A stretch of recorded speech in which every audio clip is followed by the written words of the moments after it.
नमस्कार विद्यार्थियों। आज हम हितोपदेश के बारे में अध्ययन करेंगे। 13वें नंबर का श्लोक है, अजात मृत मूर्खाणां वरम आद्यो न चान्तिमः सकृत दुःखरा वैद्यवन्तिमस्तु पदे पदे। टुकड़े देखते हैं। अजात मृत मूर्खाणां वरम आद्यो के करेंगे तो वरम आद्यो ने चांतिमह के च अंतिम है सकृत दुख करौ आद्यो अंतिमस्तु पदे पदे। तो सकृत दुख करहु आद्यो अंतिम है तु पदे पदे। अन्वय देखिए, अजात मृत मूर्खाणाम आद्यौ वरम अंतिमे चैने आद्यौ सकृत दुख करहु तु अंतिम है पदे पदे। अजात मृत मूर्खाणाम, जात तो उत्पन्न हो चुका है और ए लग गया तो नन तत्पुरुष होकर के अजात है, जिसने जन्म नहीं लिया है, अर्थात जो संसार में नहीं आया है, माँ के गर्भ में ही स्थित है ऐसा बालक। और मृत, जिसने जन्म लेकर के और जो मृत्यु को प्राप्त हो चुका है। मूर्खाणाम है और मूर्ख में से तीन तरह के पुत्र होते हैं। एक तो जो माँ के गर्भ से बाहर नहीं आया, दूसरा जो आकर के और बाहर आकर के और मृत्यु को प्राप्त हो गया हो, और तीसरे नंबर का मूर्खाणाम। इन तीनों में से आद्यौ वरम, आद्य यानी शुरू के जो दो हैं, जिसने जन्म नहीं लिया है और जो जन्म लेकर के मृत्यु को प्राप्त हो गया है, इन दोनों में से दोनों श्रेष्ठ हैं। अंतिम है चैने, लेकिन जो अंतिम है मूर्ख जो बालक है वह न वरम, वह श्रेष्ठ नहीं है, वो अच्छा नहीं है। क्यों नहीं है? क्योंकि आद्यौ सकृत दुख करहु। आद्य यानी शुरू के जो दो तरह के पुत्र होते हैं, एक तो जिसने जन्म नहीं लिया है और एक जिसने जन्म लेकर के मृत्यु को प्राप्त हो गया है, वो केवल सकृत एक बार ही दुख करहु, दुख को प्रदान करने वाले होते हैं। तू किंतु अंतिम है पदे पदे, लेकिन जो अंतिम होता है मूर्ख व्यक्ति होता है या मूर्ख बालक जो होता है वह पदे पदे, पद पद पर, पग पग पर, बार बार ये दुख को प्रदान करने वाला होता है। इसलिए मूर्ख बालक उत्पन्न नहीं होना चाहिए। अगला 14 नंबर का देखिए, वरम गर्भे श्रावो वरमपि च निवाभिगमनम् वरम जातः प्रेतो वरमपि च कन्या अविजनिता वरम बन्ध्या भार्या वरमपि च गर्भेषु वसति न वा विद्वाने रूपे द्रविड़े गणयुक्तो अपि तनये। तो वरम गर्भ श्राव है, वरम अपि च न एव अभिगमनम वरम जात है प्रेत है वरम अपि च कन्या अवजनिता वरम बंद्या भार्या वरम अपि च गर्भेषु वसति न वा विद्वान रूप द्रविड़ गण युक्त है अपि तनीय है। अन्वय है, गर्भ श्राव वरम न एव अभिगमनम अपि च वरम जात प्रेत वरम अवजनिता कन्या अपि च वरम बंद्या भार्या वरम गर्भेषु वसति अपि च वरम किंतु रूप द्रविड़ गण युक्त है अपि विद्वान तनीय न वा वरम। तो लेखक जो कहना चाह रहा है कि गर्भ श्राव है वरम, गर्भ का श्राव हो जाना, गिर जाना, गर्भपात हो जाना वरम यानी अच्छा है। मूर्ख पुत्र के उत्पन्न होने के बजाय गर्भ का गिर जाना श्रेष्ठ है, गर्भपात हो जाना श्रेष्ठ है। न एव अभिगमनम अपि च वरम है, और न एव न ही अभिगमनम समीप जाना, पत्नी के समीप जाना या सहवास करना, अपि च वरम वह भी नहीं करना भी वह भी श्रेष्ठ है। जात है प्रेत है वरम है, और यदि पुत्र का उत्पन्न हो जाने के बाद जात उत्पन्न होकर के प्रेत है मर जाना वह भी वरम है, श्रेष्ठ है। पुत्र का जन्म लेकर के मर जाना, मूर्ख पुत्र का जन्म लेकर के मर जाना वो भी श्रेष्ठ है। अब जनिता कन्या पीछे वर में, और पुत्र की बजाय कन्या भी उत्पन्न हो जाए तो वो भी श्रेष्ठ है। बंध्या भार्या वरम, और बांझ पत्नी का होना भी श्रेष्ठ है। गर्भेशु वसत्य पीछे वरम, और ऐसा पुत्र जो गर्भ में ही रहे, बाहर ही नहीं आए, वह भी अच्छा है। किंतु रूप द्रविड़ गण युक्त है अपि, रूप यानी सौंदर्य, द्रविड़ गण, द्रविड़ यानी धन दौलत के समूह से युक्त, अपि यानी भी अविद्वान है, लेकिन वो कैसा है, विद्वान नहीं है, अर्थात जो मूर्ख है ऐसा तन है पुत्र न व वरम, वह अच्छा नहीं है। तो कहने का अर्थ मूर्ख पुत्र के बजाय गर्भपात हो जाना अच्छा है, पत्नी से सहवास नहीं करना वो भी अच्छा है, पुत्र का उत्पन्न होकर के मर जाना वो भी अच्छा है, पुत्र के बजाय कन्या उत्पन्न हो जाना वो भी अच्छा है। बंध्या भार्या वरम, और बांझ पत्नी का होना वो भी अच्छा है। गर्भेशु वसत्य पीछे वरम, और जो केवल गर्भ में ही रहे ऐसा बालक भी अच्छा है जो बाहर ही नहीं आए। और किंतु रूप द्रविड़ गण युक्त है ही, लेकिन जो रूप सौंदर्य और द्रविड़ यानी धन दौलत से युक्त भी अविद्वान है, मूर्ख पुत्र, वह अच्छा नहीं है। इसलिए मूर्ख पुत्र नहीं होना चाहिए, क्योंकि मूर्ख पुत्र बार बार जो है दुख को प्रदान करने वाला होता है। इसमें शिखरणी छंद था, रसई रुद्रई छिन्ना यमन सबलाग शिखरणी। अब 15वां नंबर का देखिए। से जातो ये न जाते ने याति वंश समुन्नितम, परिवर्तनी संसारे मृत है को वन जायते। येन जातेन वंश समुन्नितम याति सह जात है, परिवर्तनी संसारे मृत है को वन जायते। येन जातेन है, ये यानी जिसके जातेन उत्पन्न होने से वंश कुल समुन्नतम उन्नति को याति यानी प्राप्त होता है, सह जात है, उसका ही वही जात यानी जन्म लिया हुआ मानना चाहिए, उसी का जन्म लेना सार्थक है। क्योंकि परिवर्तनीय संसार है, ये जो परिवर्तनशील संसार है, इसमें जन्म भी होते रहते हैं, मरते भी रहते हैं, जन्म मृत्यु का जो चक्र चलता रहता है, तो ये संसार परिवर्तनशील है, इसमें हमेशा परिवर्तन होता है। जिसने जन्म लिया है उसकी मृत्यु निश्चित है, जिसने मृत्यु लिया है उसका जन्म निश्चित है, तो इसमें जन्म मृत्यु का परिवर्तन होता रहता है। इसलिए ये जो परिवर्तनशील संसार है, इसमें मृत है को वा न जायते, कौन तो मरता नहीं है, वा न जायते और उत्पन्न नहीं होता है, अर्थात इस संसार में जन्म मृत्यु का चक्र चलता रहता है। इसलिए केवल उसी बालक का जन्म लेना सार्थक है जिसके जन्म लेने से उस कुल की उन्नति हो, प्रसिद्धि हो, यश चारों तरफ फैले, उसी बालक का जन्म लेना सार्थक है। अगला 16 नंबर का देखिए। गुणी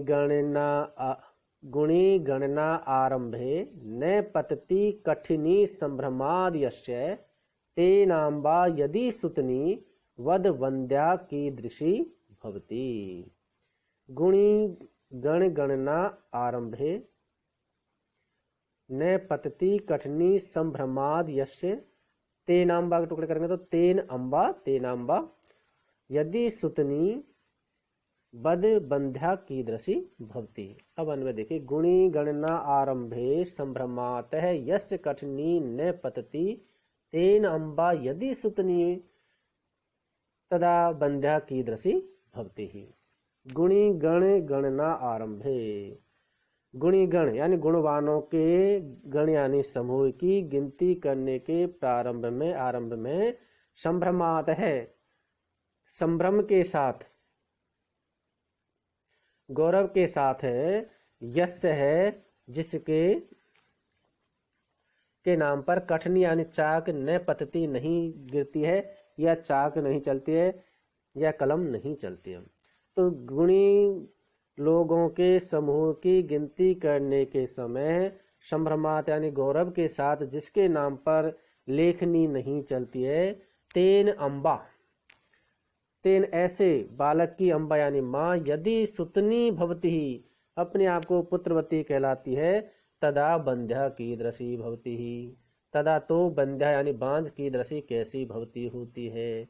अर्थात विद्वानों की के समूह की या गुणवानों के समूह की गिनती के समय प्रारंभ में संभ्रमाद यानी गौरव के साथ जिसके नाम पर चाक नहीं गिरती है, तेन अम्बा यदि सुतनी भवती ही, उसकी माँ यदि अपने आप को पुत्रवती कहलाती है तो बंध्या कीदृशी भवती, तो बांझ कैसी होती है, अर्थात वही बांझ के समान है जिसने मूर्ख पुत्र को जन्म दिया है। दाने तपसि शौर्ये च यस्य न प्रथितं मनः विद्यायामर्थ लाभे च मातुरुच्चारे विषयः। दाने तपसि शौर्ये च यस्य न प्रथितं मनः विद्यायाम अर्थ लाभे च मातुः उच्चार ए विषय। मातुर उच्चार के टुकड़े करेंगे तो मातुः विसर्ग और उच्चार है ये विषय। अन्वय है दाने तपसी शौर्य चे विद्यायाम अर्थ लाभे चे यस मन न प्रथितम श मातु उच्चार एव है।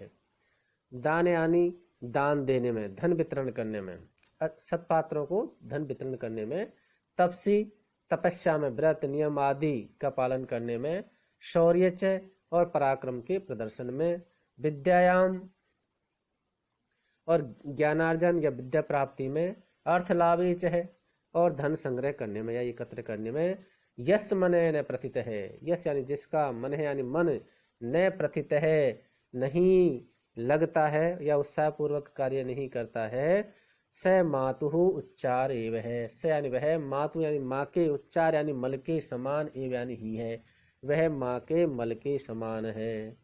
कहने का अर्थ है कि जिस बालक का मन दान देने में, तप करने में, वीरता में, विद्या पढ़ने में और धन कमाने में जिसका अंतःकरण उत्साहित नहीं रहता है, वह पुरुष माता के द्वारा त्याग किए हुए मल के समान निरर्थक है।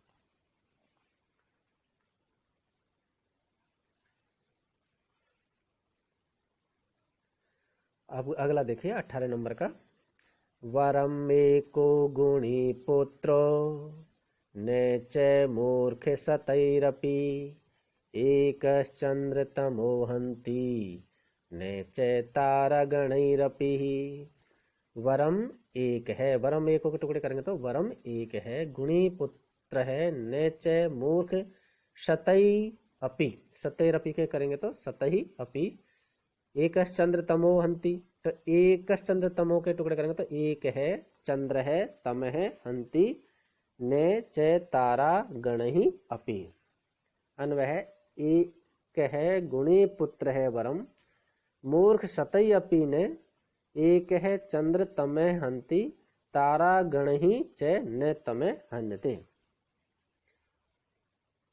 तो एक है, गुणी पुत्र है वरम है, एक यानी अकेला, गुणी पुत्र है, गुणवान पुत्र का जन्म लेना या पुत्र होना, वरम यानी श्रेष्ठ है। किसी के एक गुणवान पुत्र है तो वह श्रेष्ठ है। मूर्ख सतयपि ने वरम, और मूर्ख तो सतय यानी सैकड़ों अपि भी न वरम, वह अच्छे नहीं है। एक है चंद्र तमे हंति, क्योंकि एक है अकेला चंद्र है चंद्रमा, तमे हंति, तम यानी अंधकार को, हंति यानी हर लेता है। अकेला चंद्रमा रात्रि में अंधकार को दूर कर देता है। तारा गण ही चैने तमे हन्यते, और ताराओं का गण यानी समूह रात्रि में अंधकार को नहीं हरता है। सैकड़ों तारों का समूह भी उस अंधकार को दूर नहीं करता है। इसलिए ऐसे पुत्रों से क्या फायदा जो अंधकार को दूर नहीं कर सके। इसी प्रकार से इसलिए कहा है कि एक ही पुत्र यदि गुणवान पुत्र है तो वह अकेला ही श्रेष्ठ है, सैकड़ों पुत्रों, जो सैकड़ों पुत्र है उनके बजाय, सैकड़ों पुत्रों के होने के बजाय एक गुणवान पुत्र ही श्रेष्ठ है। मूर्ख सैकड़ों पुत्रों के बजाय एक गुणवान पुत्र ही श्रेष्ठ है, क्योंकि जिस प्रकार से अकेला चंद्रमा रात्रि में अंधकार को दूर भगा देता है, जबकि ताराओं का समूह अंधकार को दूर नहीं भगा पाता है, तो ऐसे पुत्रों से क्या फायदा।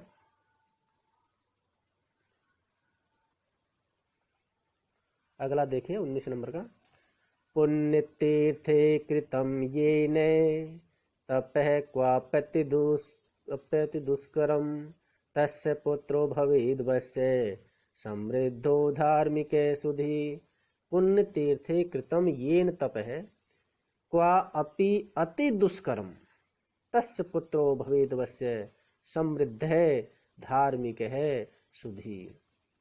अन्वय है येन क्वापि पुण्य तीर्थे अति दुष्करम तप है कृतम तस्य पुत्र वस्य समृद्ध धार्मिक शुद्धि भवेत है। ये यानी जिसने भी क्वापि कहीं पर पुण्य तीर्थ पवित्र तीर्थ स्थान में, चाहे वो काशी हो हरिद्वार हो, कहीं पर भी पुण्य तीर्थ अति दुष्करम अत्यधिक दुष्कर यानी कठिन तप है, तप को कृतम यानी किया है।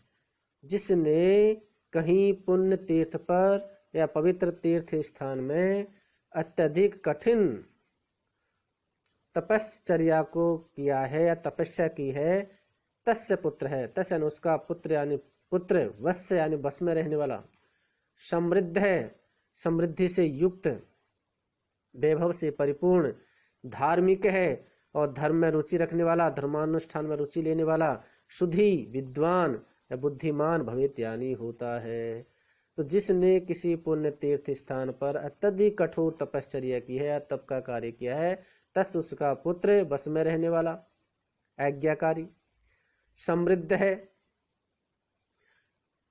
धन वैभव से परिपूर्ण है, धार्मिक है, धर्मानुष्ठान में रुचि रखने वाला, और शुद्धि यानी विद्वान भवेत यानी उत्पन्न होता है। तो हर किसी के ऐसे पुत्र जो है आज्ञाकारी और धन वैभव से युक्त, धर्म अनुष्ठान में रुचि रखने वाला और विद्वान पुत्र ऐसे ही उत्पन्न होता है। जिसने कठोर तप कहीं पर अच्छे तीर्थ स्थान पर किया है, पुण्य पवित्र तीर्थ स्थल पर किया है, उसी के ही ऐसा पुत्र उत्पन्न होता है। और आगे कल